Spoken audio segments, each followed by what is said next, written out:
আচ্ছা সুভা, তুই যে এত ঠাকুর রেখেছিস, তুই এত ঠাকুরের মন্ত্র জানিস? আমার তো দেখে মনে হয় না তুই এতগুলো মন্ত্র মনে রাখা সম্ভব। তুই চলো তাহলে দেখা যাক পারি কিনা। আচ্ছা দেখি দেখি দেখি, উপর থেকে শুরু কর আজকে। হ্যাঁ দেখি তো, চল। চলো মনসা ঠাকুরের। হ্যাঁ। ওম আস্তিকস্য মুনের মাতা ভগিনী বাসুকী স্ততা জগৎকার মুনেপত্নী মনসা দেবী নমঃস্তুতে। বাবা, শিব ঠাকুর, শিব ঠাকুর মোটামুটি সবাই জানে, তাও তাও বলছি।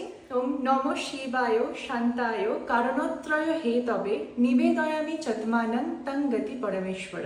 বাবা। তারপরে সরস্বতী। সরস্বতী মহাভাগে বিদ্যে কমলে লোচনে বিশ্বরূপে বিশালাক্ষী বিদ্যাং দেহি নমঃস্তুতে। বাহ। তারপরে তো অঞ্জলি মন্ত্র তো তোমরা সবাই জানো। জয় জয় দেবী চরাচর সারে কুচযুগ শোভিত মুক্তাহারে বীণা রঞ্জিত পুস্তক হস্তে ভগবতী ভারতী দেবী নমঃস্তুতে। বাবা, তারপরে নেক্সট লক্ষ্মী ঠাকুর। লক্ষ্মী ঠাকুর।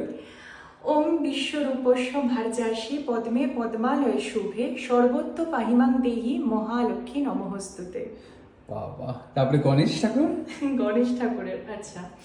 ওম একদন্তং মহাকায়ং লম্বদরং গজানেনম বিঘ্ননাশককারং দেবং হিড়িম্বং প্রণমাম্যহম। ওরে বাবা রে। কৃষ্ণ ঠাকুরের। কৃষ্ণ ঠাকুরের। হে কৃষ্ণ করুণা সিন্ধু দীনবন্ধু জগৎপথে গোপেশ গোপিকা কান্ত রাধা কান্ত নমস্তুতে। আচ্ছা রাধা রানীরও কিন্তু মন্ত্র আছে। আচ্ছা, আলাদা আলাদা আছে। ইয়েস।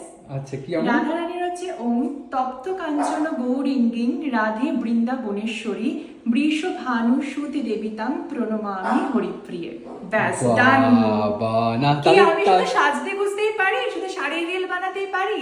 না তাহলে সার্থক, এতগুলো ঠাকুর রাখা সার্থক। আমার পদবীটা চ্যাটার্জি, ভুলে যেও না, ব্রাহ্মণ পরিবারের মেয়ে, তাই এই মন্ত্রগুলো ছোট থেকেই বাবা মা শিখিয়েছে। সেরা সেরা, মানে চ্যাটার্জি ছিল, এখন বললে হবে না, দাশগুপ্ত। আচ্ছা ঠিক আছে চলো। ঠিক আছে, চলো টাটা।